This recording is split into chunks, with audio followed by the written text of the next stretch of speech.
ओम शांति, ओम शांति, ओम शांति। 7/4/25 प्रातः मुरली। ओम शांति। बाप दादा मधुबन। मीठे बच्चे, सबसे अच्छा दैवी गुण है शांत रहना, अधिक आवाज में न आना, मीठा बोलना। तुम बच्चे अभी टॉकी से मूवी से साइलेंस में जाते हो, इसलिए अधिक आवाज में न आओ।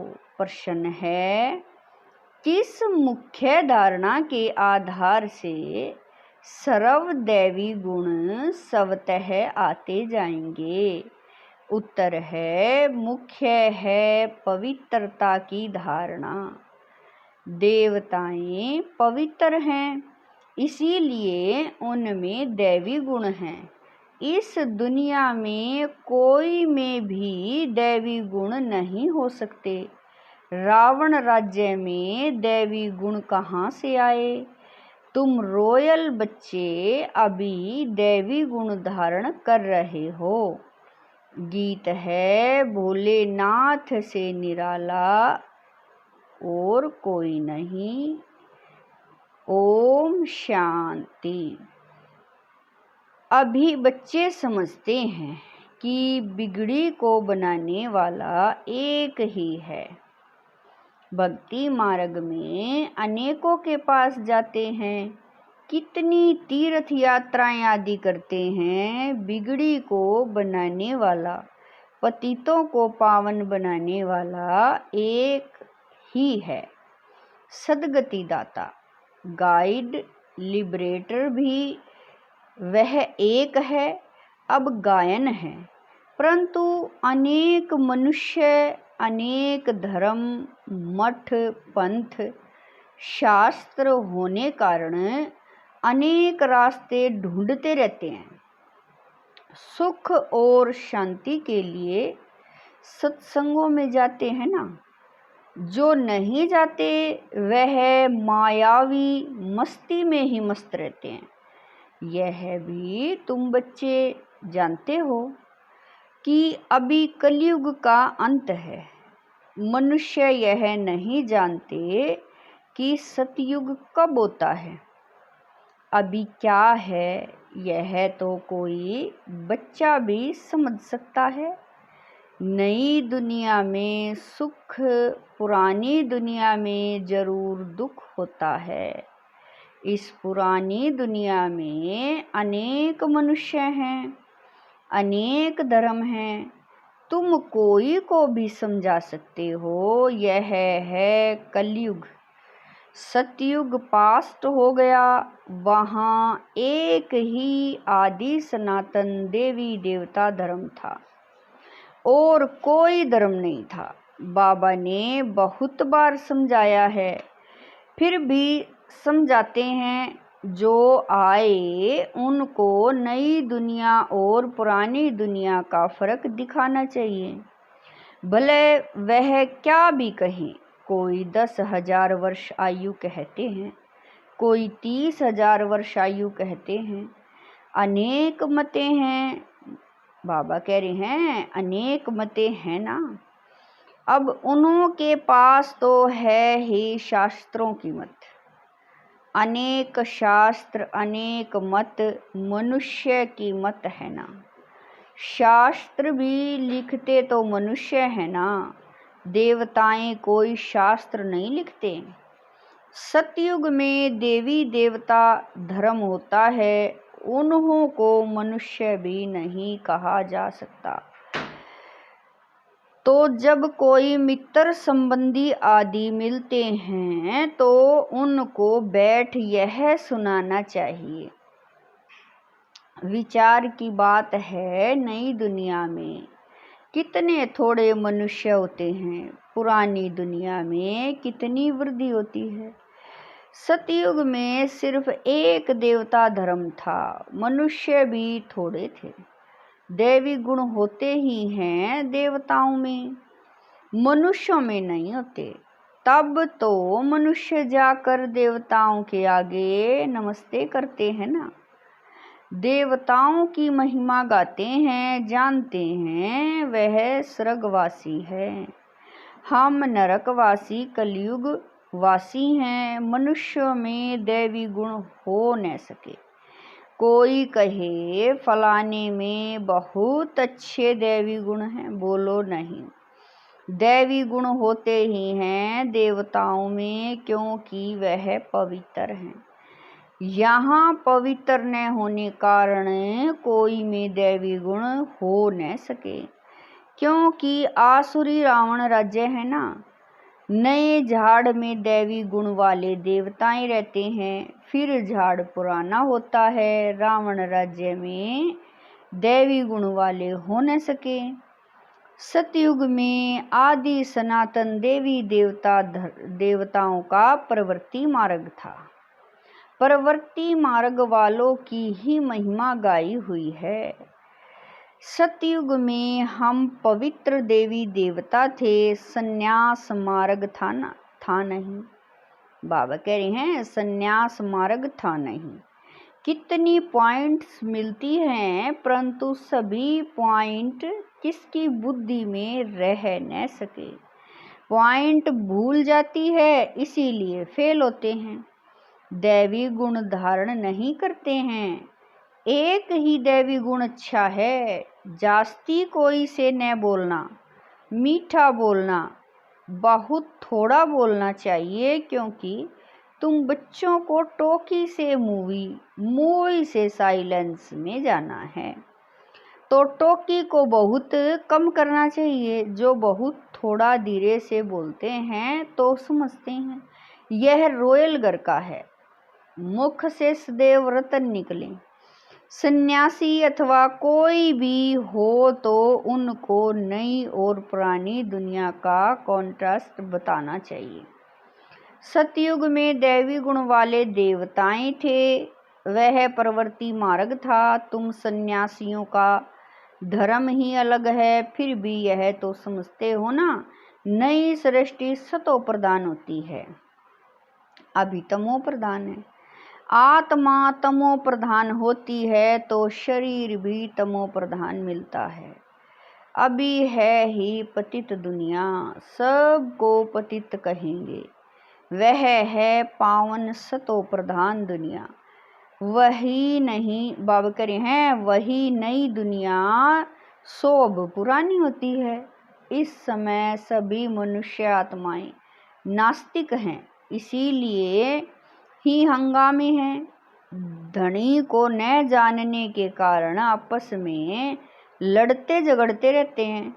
रचयिता और रचना को जानने वाले को आस्तिक कहा जाता है।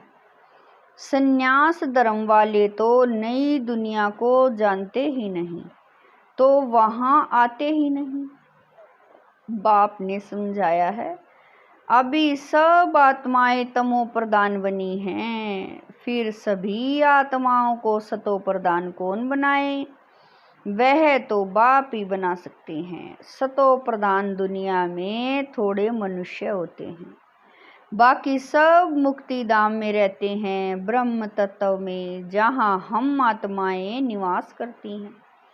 उनको कहा जाता है ब्रह्मांड। आत्मा तो अविनाशी है, यह अविनाशी नाटक है जिसमें सभी आत्माओं का पार्ट है। नाटक कब शुरू हुआ यह कभी कोई बता न सके। यह अनादि ड्रामा है ना। बाप को सिर्फ पुरानी दुनिया को नई बनाने आना पड़ता है। ऐसे नहीं कि बाप नई सृष्टि रचते हैं, जब पतित होते हैं तब ही पुकारते हैं। सतयुग में कोई पुकारते नहीं, है ही पावन दुनिया। रावण पतित बनाते हैं, परम पिता परमात्मा आकर पावन बनाते हैं। आधा आधा जरूर कहेंगे, ब्रह्मा का दिन और ब्रह्मा की रात आधा आधा है। ज्ञान से दिन होता है, यहाँ अज्ञान है नहीं। भक्ति मार्ग को अंधियारा मार्ग कहा जाता है। देवताओं, बाबा कह रहे हैं, देवताएं पुनर्जन्म लेते लेते फिर अंधियारे में आते हैं। इसीलिए इस सीडी में दिखाया है मनुष्य कैसे सतो रजो तमो में आते हैं। अभी सब की जड़ जड़ी भूत अवस्था है।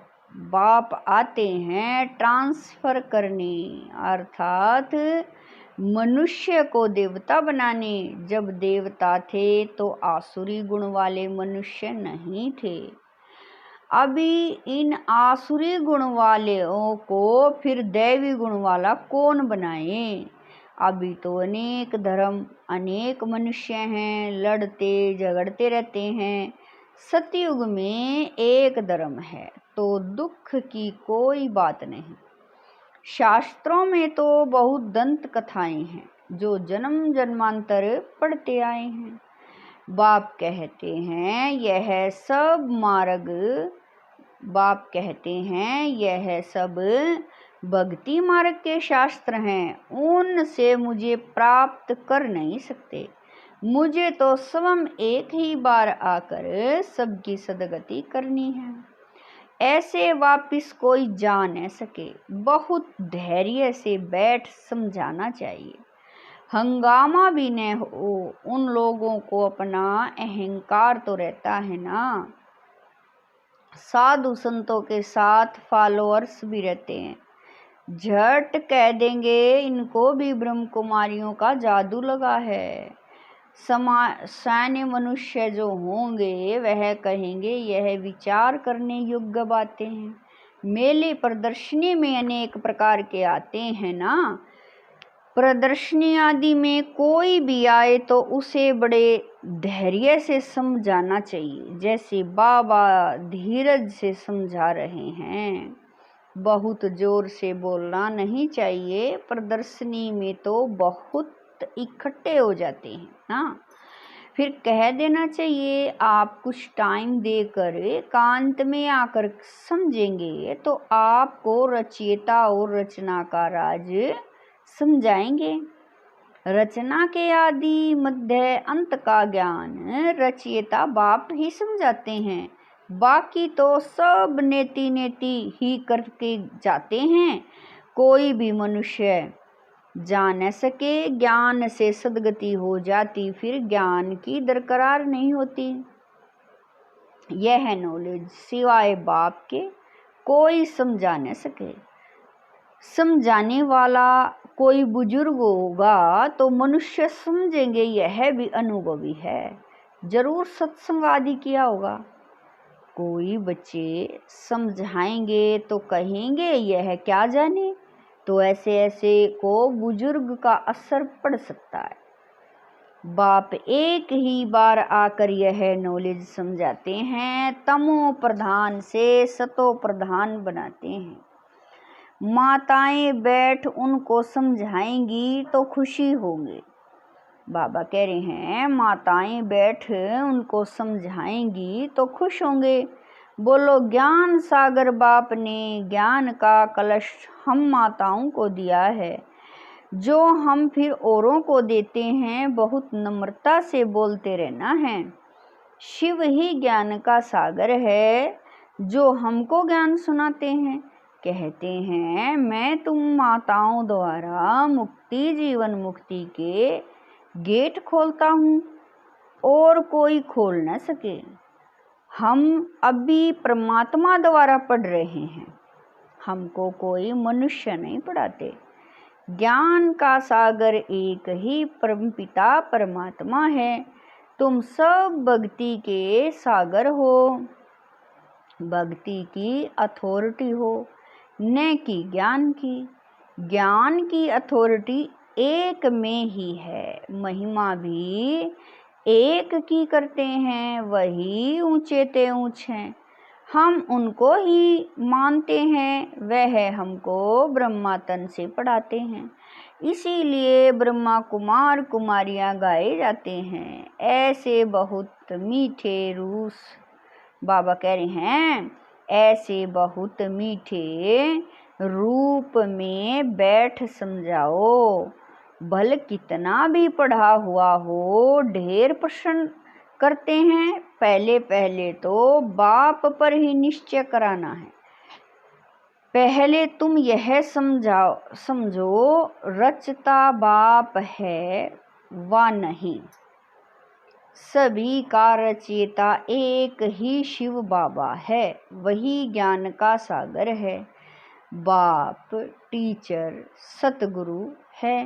पहले तो यह निश्चय बुद्धि हो कि रचता बाप ही रचना के आदि मध्य अंत का ज्ञान देते हैं, वही हमको समझाते हैं।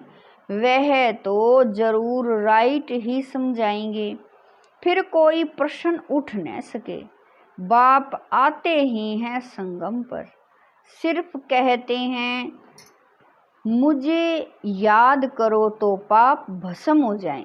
हमारा काम ही है पतितों को पावन बनाने का। अभी तमो प्रधान दुनिया है, पतित पावन बाप बगैर कोई को जीवन मुक्ति मिल न सके। सभी गंगा स्नान करने जाते हैं तो पतित ठहरे ना। मैं तो कहता नहीं हूँ कि गंगा स्नान करो, मैं तो कहता हूँ माँ में कम याद करो। मैं तुम सभी आशिकों का माशुक हूँ। सभी एक माशुक को याद करते हैं। रचना का क्रिएटर एक ही बाप है। वह कहते हैं देही अभिमानी बन, मुझे याद करो तो इस योग अग्नि से विक्रम विनाश होंगे। यह योग बाप अभी ही सिखलाते हैं, जबकि पुरानी दुनिया बदल रही है। विनाश सामने खड़ा है। अभी हम देवता बन रहे हैं। बाप कितना सहज बताते हैं।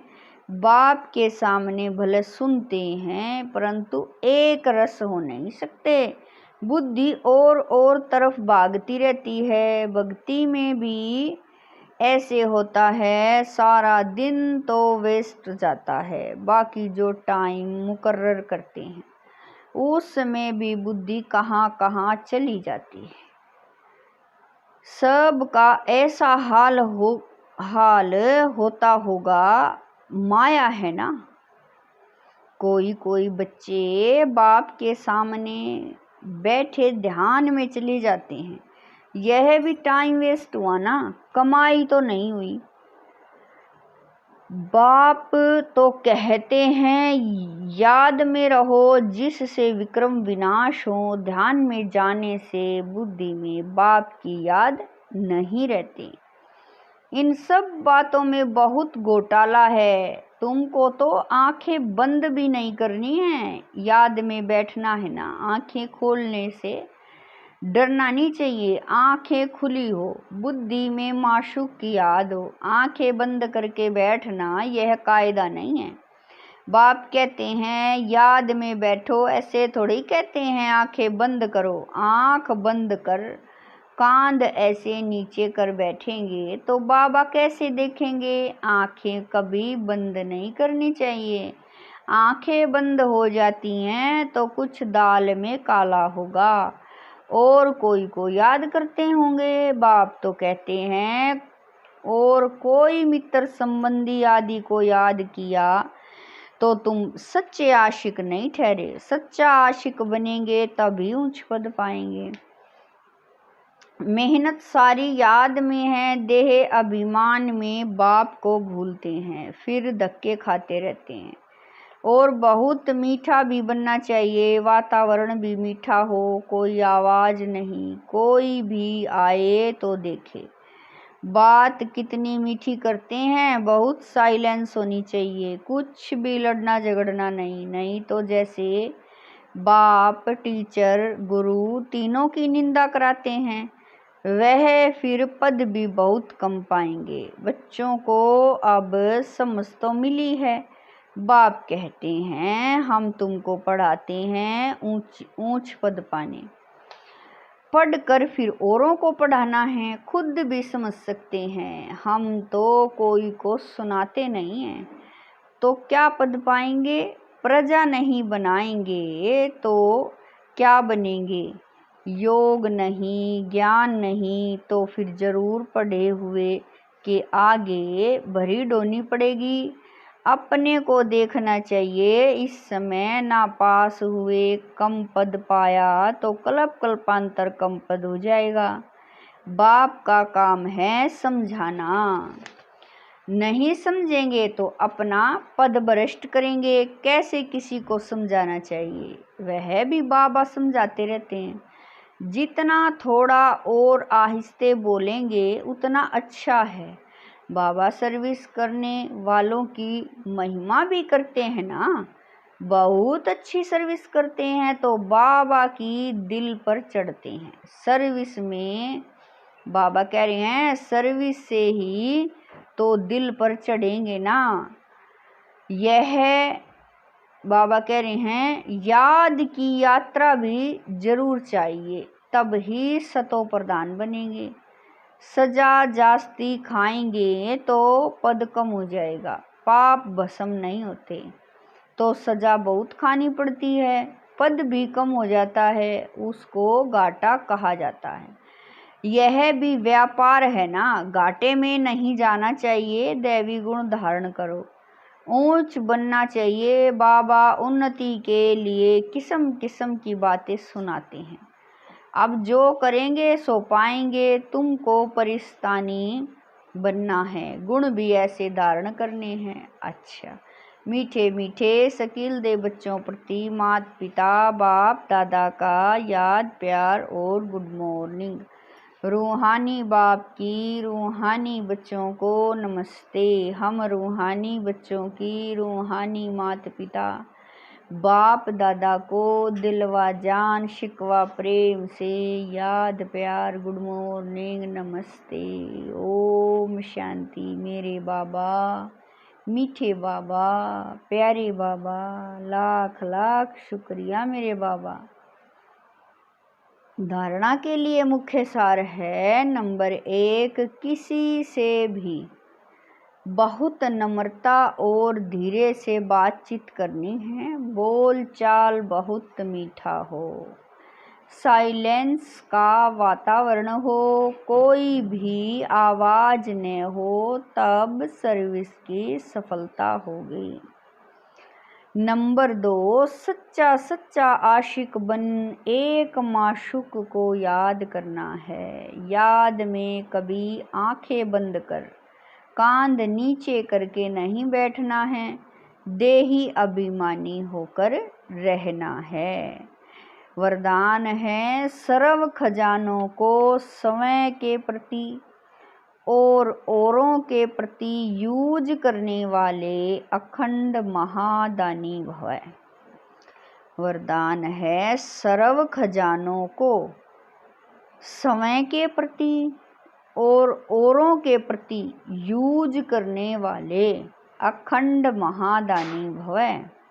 जैसे बाप का भंडारा सदा चलता रहता है, रोज देते हैं, ऐसे आपका भी अखंड लंगर चलता रहे, क्योंकि आपके पास ज्ञान का, शक्तियों का, खुशियों का भरपूर भंडार है। इसे साथ में रखने व यूज करने में कोई भी खतरा नहीं है। यह भंडारा खुला होगा तो चोर नहीं आएगा, बंद रखेंगे तो चोर आ जाएंगे।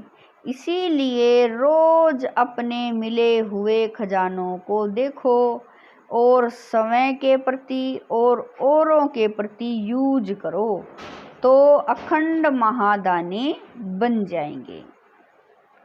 स्लोगन है सुने हुए को मनन करो, मनन करने से ही शक्तिशाली बनेंगे। स्लोगन है सुने हुए को मनन करो, मनन करने से ही शक्तिशाली बनेंगे। अव्यक्त इशारे कंबाइंड रूप की स्मृति से सदा विजयी बनो। सेवा और स्थिति बाप और आप, यह है कंबाइंड स्थिति। कंबाइंड सेवा करो तो सदा फरिश्ते स्वरूप का अनुभव करेंगे। सदा बाप के साथ भी हैं और साथी भी हैं। यह डबल अनुभव हो। समय की लगन में सदा साथ का अनुभव करो और सेवा में सदा साथी का अनुभव करो। ओम शांति।